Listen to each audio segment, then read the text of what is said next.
El 6% de la población sufre de una enfermedad muy conocida llamada asma. La mayoría de esta población son los niños. Para ello, hoy en Reactívate con Hospital Covadonga hablaremos de esta enfermedad. Además, conoceremos un poco más sobre la neurocirugía. Esto es Reactívate con Hospital Covadonga. ¡Bienvenidos!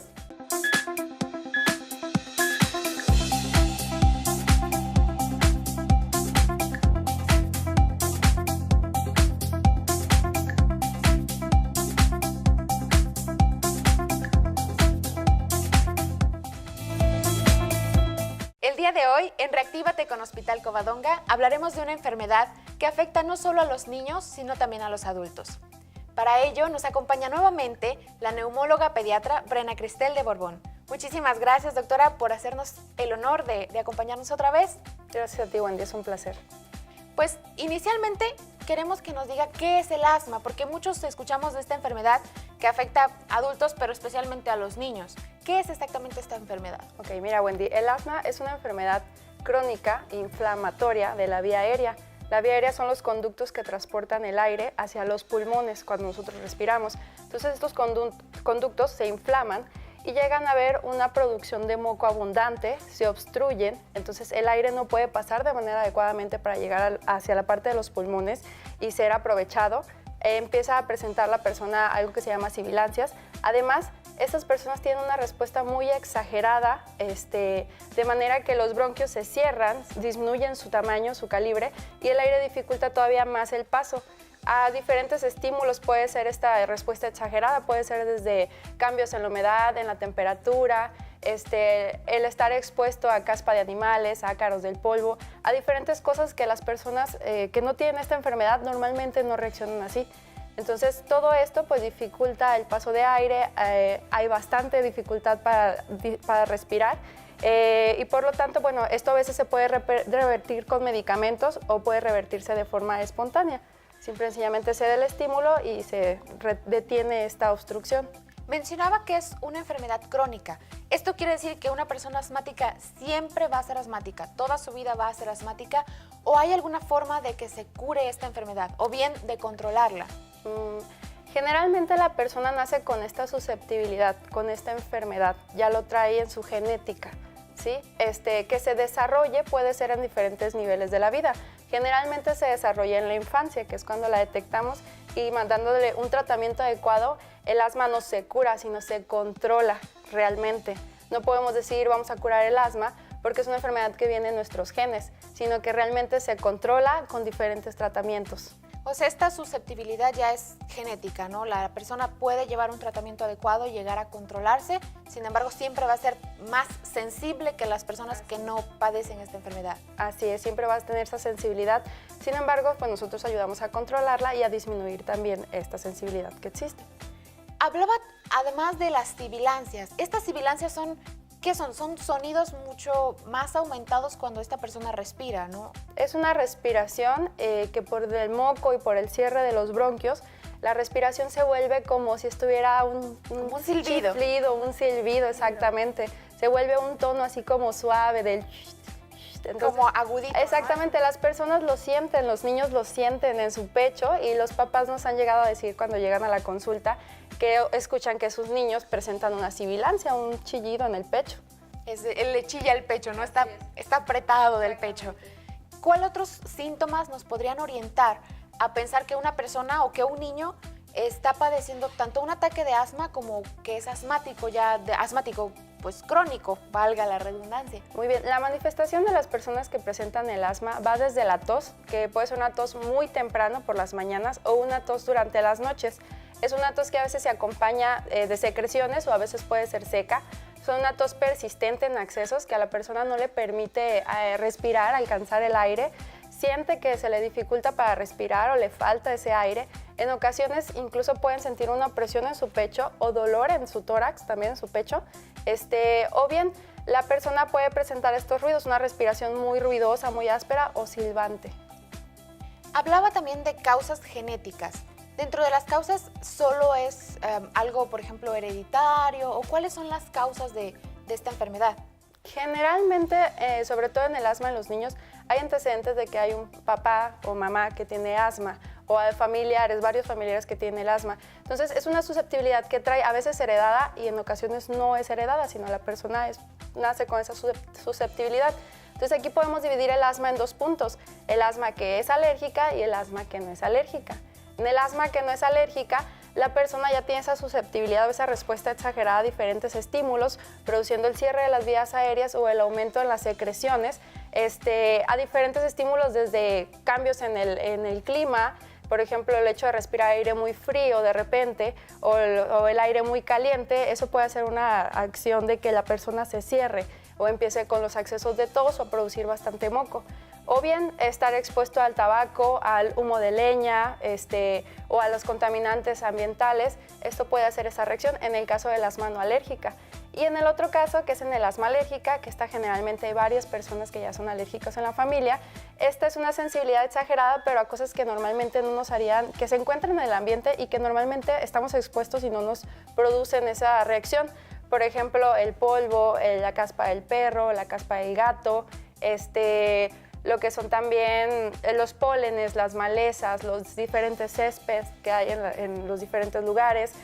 Todo eso nos puede producir el cierre y generalmente hay una serie de respuestas a nivel del cuerpo biológicas que dan ese tipo de alergia y se pueden demostrar y dar tratamiento también.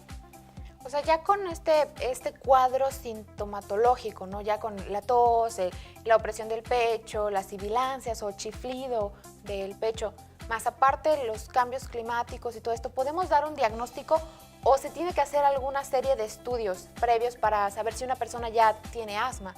Muy bien. Para llegar al diagnóstico de asma, pues aparte de acudir con un médico especialista en esto, tenemos que nosotros hacer una serie de preguntas, un interrogatorio finalmente a los familiares o al paciente, donde llegamos a una conclusión de cuáles son los síntomas que presenta la persona o el paciente, o bien qué es lo que desencadena estos síntomas, ¿sí? Si hay otras personas afectadas en la familia, en la exploración física también, cuando valoramos al paciente de manera integral, encontramos algunos datos que nos puede decir que el paciente es asmático y además nos basamos de algunas también pruebas, sobre todo de función pulmonar.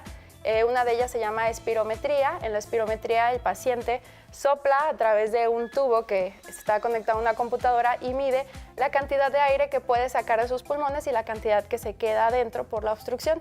Y nos dice también qué tan obstruido está el paciente o nos clasifica como qué tan grave es esa obstrucción también para darle un manejo adecuado. Eso también nos ayuda para decir en dónde vamos a iniciar nuestro tratamiento.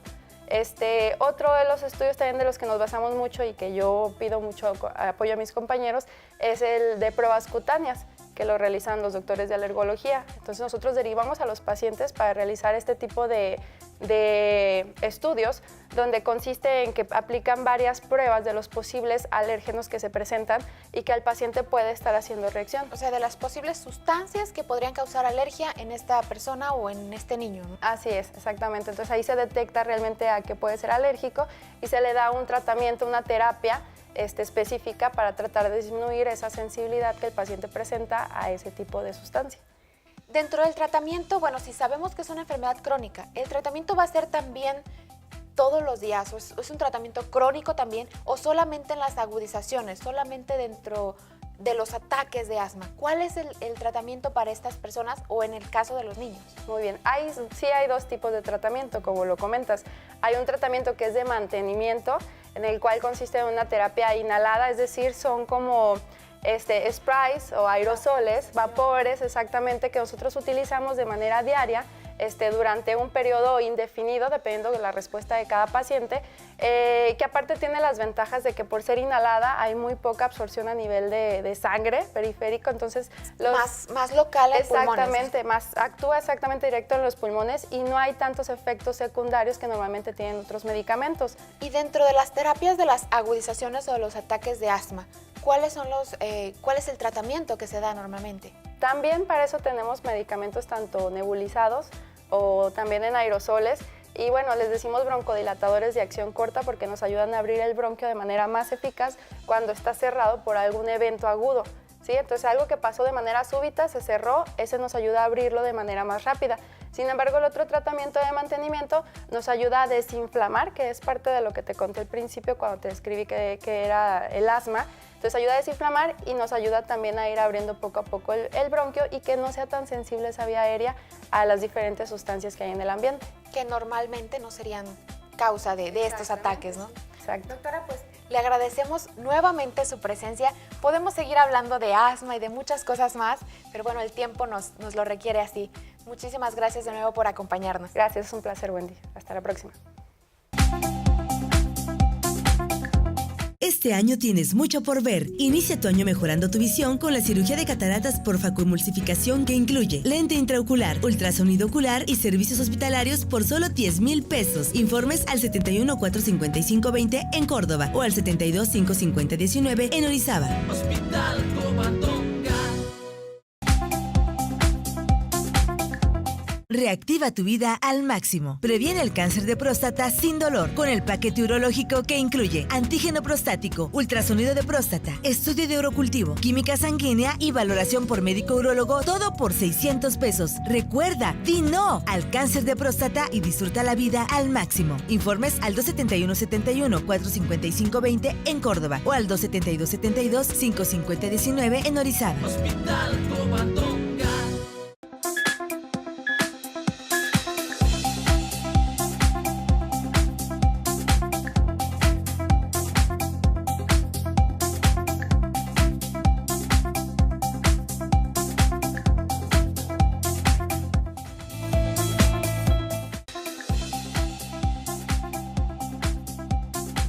Este año tienes mucho por ver. Inicia tu año mejorando tu visión con la cirugía de cataratas por facoemulsificación que incluye lente intraocular, ultrasonido ocular y servicios hospitalarios por solo 10,000 pesos. Informes al 71 455 20 en Córdoba o al 72 550 19 en Orizaba. Hospital Covadonga. Reactiva tu vida al máximo. Revisa tu corazón con una consulta de cardiología más un electrocardiograma por solo 400 pesos. Recuerda, un corazón sano es un corazón para toda la vida. Infórmate al 71 455 20 en Córdoba y al 72 550 19 en Orizaba. Hospital Covadonga, preparados para todo. Hospital Covadonga.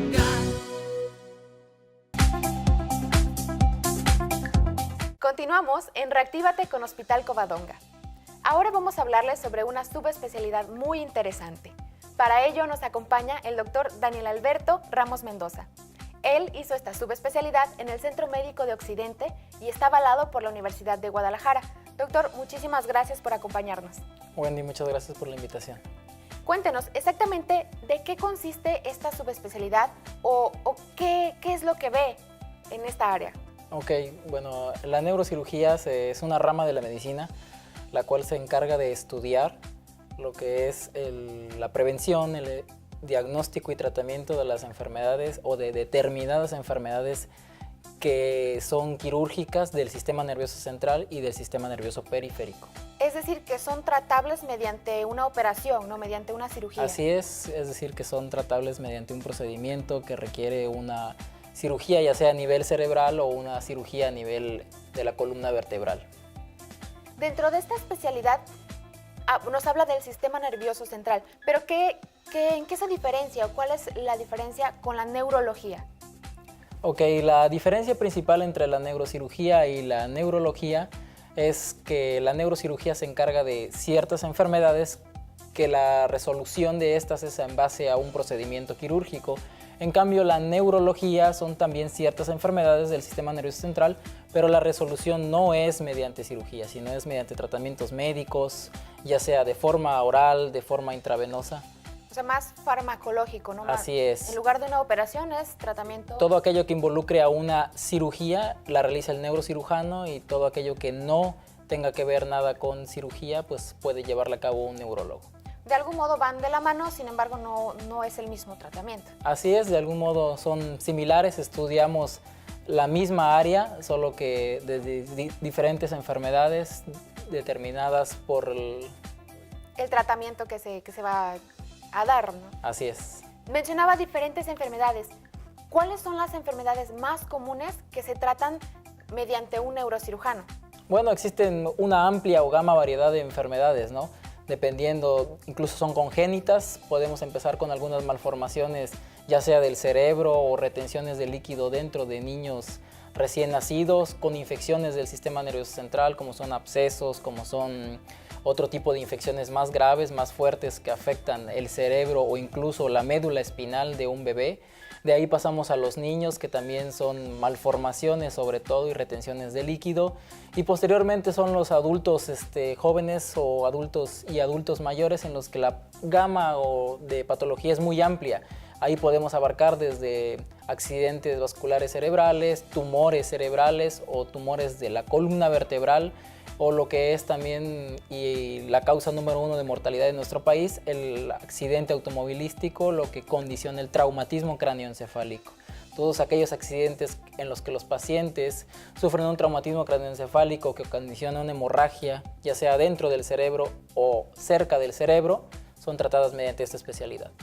Pues realmente sí son muchas las enfermedades, las patologías que deben ser tratadas por este especialista. Así es una amplia gama de cirugía, incluso no solo para hemorragias, para infartos, para malformaciones, para infecciones, sino también realizamos procedimientos quirúrgicos, por ejemplo, en algo que tal vez no es tan conocido como es las crisis convulsivas, la epilepsia refractaria a tratamiento médico o incluso el dolor, también se maneja mediante esta especialidad.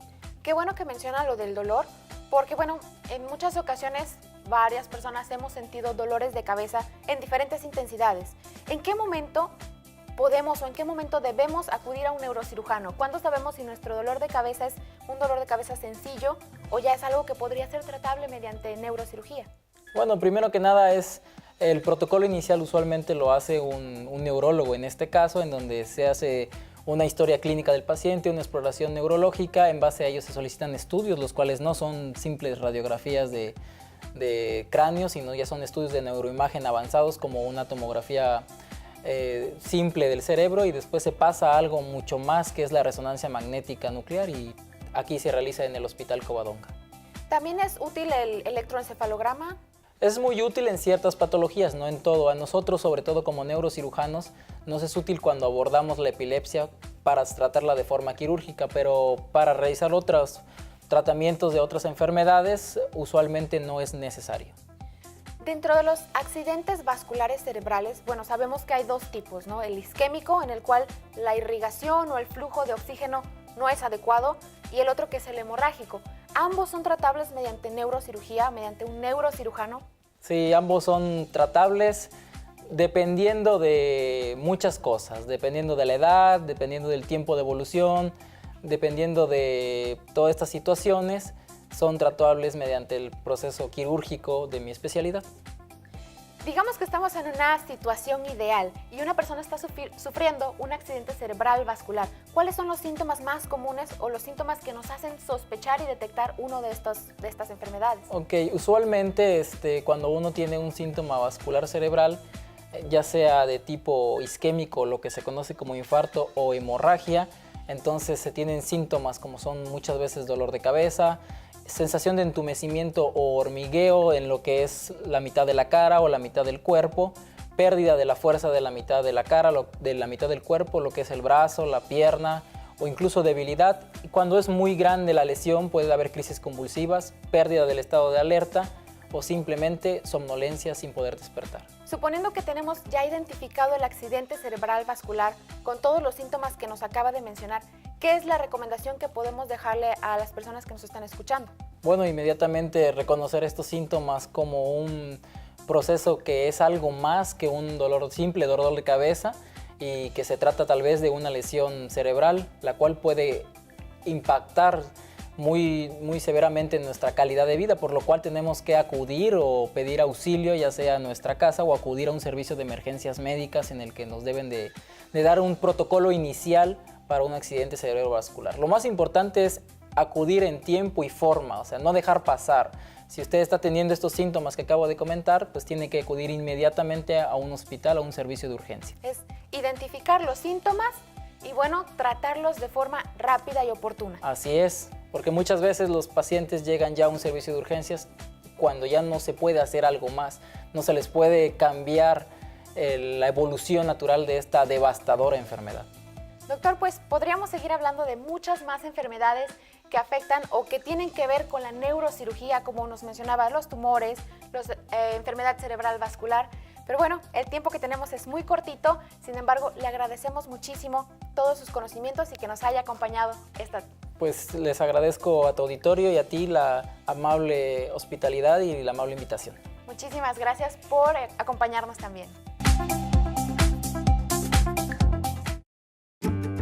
Un ataque cerebral te puede hasta matar si no lo sabes detectar. Síntomas comunes son los 3 de esta canción. Súbita es su aparición. La pichanga se acabó cuando Pedro, en vez de un gol, gritó cosas que ni él entendió. Brazo, cara y hablar raro son síntomas claros de un ataque cerebral. A las 11:02 un café se hizo Gastón y su brazo la fuerza perdió. Brazo, cara y hablar raro son síntomas claros de un ataque cerebral.